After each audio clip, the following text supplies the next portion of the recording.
watching Aha Nama channel.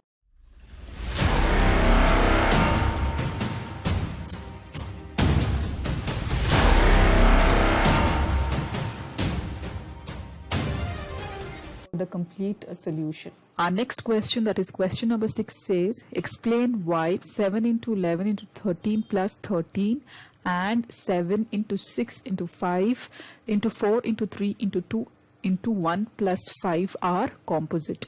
So here we have to prove that these two values are composite. Okay, first we have already learned what a prime number is and what a composite number is. Let me revise here for you.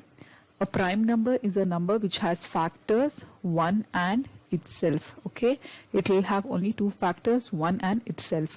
And a composite number is a number which has factors more than 2. It will have more than 2 factors, okay, other than 1 and itself, other than 1 and itself. So here we have to explain basically why these two values are composite. So coming to the first part of the question, that is 7 into 11 into 13 plus 13. First of all, let us simplify this value by taking 13 common here. If you take 13 common, we get 7 into 11 plus 1, since the 13 comes out as the common factor. So 13 into 7 into 11 is 77 plus 1, that is 13 into 77 plus 1 is 78. First of all, to prove whether this value is a composite or not, we have to determine its prime factors. So let us factorize and find the prime factors first. If it has more than 2 factors, then it is a composite number. Here we already know that 13 is a prime factor, so we will factorize the number 78. So let us factorize 78 and find its prime factors. So let us take the smallest possible prime first, that is 2. 2 3s are 6, 1 is a carry, 2 9s are 18. Now 39 is an odd number, so we will consider the next prime, that is 3. 3 1s are 3, 3 3s are 9. So again we got 13, which is a prime number, so it will has factors 1 and itself. So we have got the factors of 78. So 13 into factors of 78 are again 2 into 3 into 13. Now writing down in ascending order, that is 2 into 3 into 13 square. Here we can notice that the value which we have simplified has factors 2, 3 and 13. So it has factors more than 2. Therefore we can say that 7 into 11 into 13 plus 13 is a composite number. Okay. So moving ahead to the second part of our question, let us again explain why that this number is a composite number. So again here let us take 5 common. So 7 into 6 into 4 into 3 into 2 plus 1. Since 5 comes out as a common factor, let us simplify these values. 7 6 are 42 into 4 3s are 12 into 2 plus 1. So 42 into 12 2s are 24 plus 1.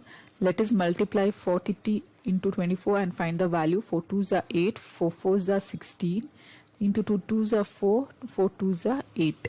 So adding 8 comes down, 6 plus 4 is 10, carry 1, 8, 9 and 10. So value is 1008. So 5 into 1008 plus 1. So 5 into 1008 plus 1 is 1009. So here we have got 5, which is a prime number which cannot be factorized. If we come to number 1009, here also you can observe that it is not divisible by 2, 3, 5 or any prime number. Again, this is a prime number because it is not divisible by any other number. The value which we simplified here has 3 prime factors. Therefore, it is again a composite number. Therefore, we can write 7 into 6 into 5 into 4 into 3 into 2 into 1 plus 5 is a composite number. Okay, thus we have proved that this value is a composite number since it has factors more than 2, that is itself and 1. So coming to our last question from the exercise 8.2, that is question number 7, which says, there is a circular path around a sports field. Sonia takes 18 minutes to drive one round of the field, while Ravi takes 12 minutes for the same. Suppose they both start at the same point and at the same time and go in the same direction. After how many minutes they will meet again at the starting point? So guys, let us first of all understand this question. There is a circular path and the Sonia takes 18 minutes to go right around this field, while Ravi takes 12 minutes. Okay, Sonia takes 18 minutes and Ravi takes 12 minutes for the same. Suppose they both start at the same point. They are starting at the same point and in the same direction and at the same time, and we have to find like after how many minutes will they meet again at the starting point. So guys, this type of questions are very important. They are asked in your competitive exams, in your higher studies also. So please pay attention and try to understand and solve this problem. For these type of questions where there is a circular path and if both the persons start at the same point in the same direction and at the same point, and we have to find out the time when they will meet back again at the starting point. Basically, we have to find the LCM of the time traveled by both the parties. So here Sonia has taken 18 minutes to drive round the circular path and Ravi has taken 12 minutes to drive around the circular path. So basically we have to find the LCM of these two values. So let us first do prime factorization method to determine the prime factors, and then we will find the LCM for these two values. Let us start with the lowest prime. 2 9s are 18, 3 3s are 9 and 3 1s are. Now factorizing 12, again 2 6s are 12, 2 3s are 6 and 3 1s are. So writing down the factors for 18, we have 2 into 3 into 3 is 3 square, and for 12 it is 2 into 2 is 2 square into 3. We already know that to find the LCM we have to take the highest degree in the common factors. So here it is 2 square. Now in this case the highest degree between the common factor is 3 square. Okay, so 2 2s are 4 into 3 3s are 9, so 4 9s are 36.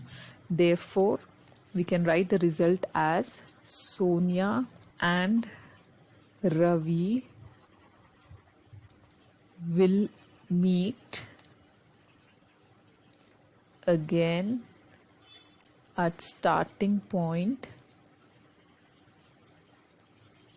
after 36 minutes. So this is the solution, guys. So in today's video we will be covering the topic revisiting irrational numbers from chapter 8, real numbers. So in class 9th you were already introduced to irrational numbers and many of the properties. That's why the topic says revisiting the irrational numbers. You were also familiar with how the rational numbers plus irrational numbers put together will give you the real numbers, and how to locate the real numbers on a number line. All these things you were very much familiar with in your previous year. But in the previous year we did not prove why a number is irrational. So in this section we will prove that root 2, root 3 or root 5 and in general root p is irrational where p is a prime. So first of all, let us refresh what an irrational number is. A number S is called irrational if it cannot be written in P by Q form, where P and Q are integers and Q is not equal to 0. And you are also familiar with the examples such as root 2, root 3, root 15, pi, root 2 by root 3 and a non-terminating decimal number which cannot be written in P by Q form. All these are examples for the irrational numbers. Before proving the irrationality of any given number, we have to learn this theorem which will be used in proving why any number is irrational. So theorem 8.3, this is not important from an examination point of view, but it is only used in proving why a number is irrational. Theorem 8.3 says, let p be a prime number if p divides a square, then p divides a, where a is a positive integer. So here they are saying if p divides a square, we have to prove that p divides a, okay, where a is positive integer. So in the proof, let us first write down, let a be a positive integer. Let a be a positive integer. Okay, so if we are taking a as positive integer, it is basically composite, because a prime number does not have the prime factors. Only a composite number can have the prime factors, which we have learned in our fundamental theorem of arithmetic, which says any composite number can be expressed as the product of prime. So let us express this number a as product of primes. So p1, p2, p3 until pn. Okay, it can have any number of product of prime numbers. So let us write a square. Squaring a, we can write p1 square, p2 square, p3 square until pn square. Okay, from the question, from the statement, we can write let p divides a square. Let p divides a square. So if we divide p a square by p, p1 square, p2 square, p3 square until pn square, let us divide this also by p. We can notice that this p can cancel out any one of the product of primes, like p1 or p2 or p3 or pn. If it cancel out any one of the p, then it can be one of the p. Okay, if this p can cancel out any one of the product of primes p1 or p2 or p3, then p is equal to either p1 or p2 or p3 or any other prime, right, until pn. So we can say, now since a is equal to p1, p2, p3 and pn, where p is also equal to p1, p2, p3 or pn, then p can divide a. Then p divides a. Okay, so this is how it is proved. So let us write down, using uniqueness here, using uniqueness, a part of fundamental theorem of arithmetic, fundamental theorem of arithmetic,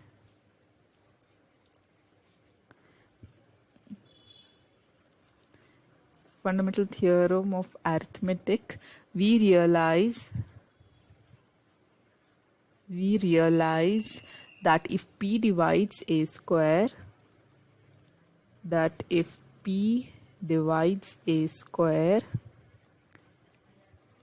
then prime factors of a square are, then prime factors of a square is p1, p2, p3 until pn.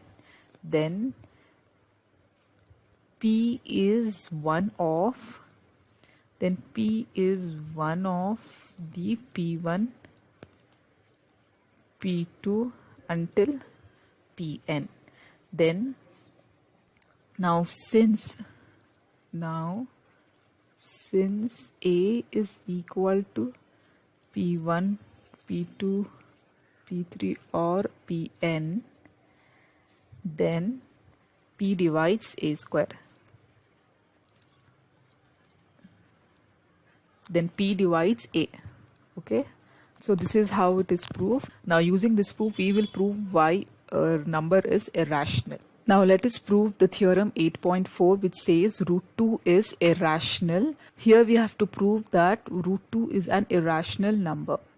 Okay, this theorem is very important, guys. If you concentrate and learn this theorem very well, then it will be very easy for you guys to prove any number to be irrational. Okay, so please concentrate and try to learn this theorem. So initially we have to assume the contrary, that a root 2 is a rational number. Contrary means the opposite of what we are going to prove. Here we are going to prove that root 2 is irrational, but we will assume root 2 be a rational number initially, then we will prove it wrong. So initially let us assume that root 2 is a rational number. Let root 2 be a rational number. So let us write down root 2 in a fraction form. That is, let us take R and S as where R and S are integers and S is not equal to 0. For example, let R by S be equal to 12 by 15. Now here we can find the common factors between 12 and 15, where 12 can be written as 4 into 3 and 15 can be written as 5 into 3. The common factor between the numerator and denominator is 3, which can be cancelled out. So our new number will be 4 and 5. But now here we can observe that 4 and 5 has no other common factors other than 1. So 4 and 5 is termed as a co-prime number.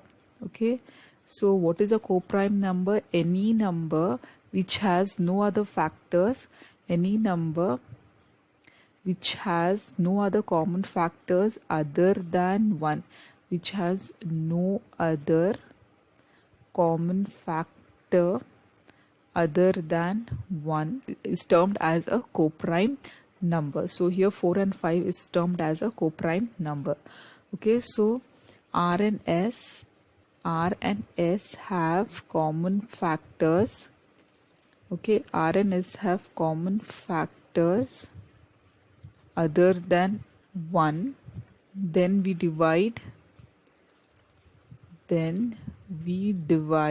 by the common factors to get A by B. Therefore, we can write root 2 is equals to A by B, where A and B are co-prime. Okay. So here I have explained you how we took out the common factors here for R and S. We cancelled out the common factors and we got a co-prime number. So that is what we are writing down here. Okay, so we can write this as root 2b is equal to A. Now squaring on both the sides, we get 2b square is equals to A square. This is, let's take this as the equation number 1. Now we can rewrite this as b square is equal to A square by 2. So according to our theorem which we learned, that is theorem 8.3, it says 2 divides A square, then 2 divides A. Therefore we can write if 2 divides A square, then from theorem 8.3, we can write 2 divides A. So let us write it down. Therefore A by 2 divides A is equal to C. So let C be some integer. After dividing A by 2 we can get any integer. So we are assuming let it be as C. So some integer C. Okay, so this can be rewritten as A is equals to 2C. So now let us substitute this A is equal to 2C in equation 1. Substitute in equation 1. Okay, if you substitute in equation 1, then we can write 2b square is equal to 4c square. If we cancel 2 1s are 2 2s are, we get b square is equals to 2c square, or c square is equals to b square by 2. So again we can write, if b2 divides b square, then 2 divides b by theorem 8.3. Okay, so here we can observe that 2 divides a and 2 divides b. We observe that a and b has 2 as a common factor. We can conclude that a and b has 2 as the common factor. But this contradicts the fact that a and b have no common factor other than 1. Okay, here we termed a and b as coprime. A coprime means what? Any number which has no common factor other than 1.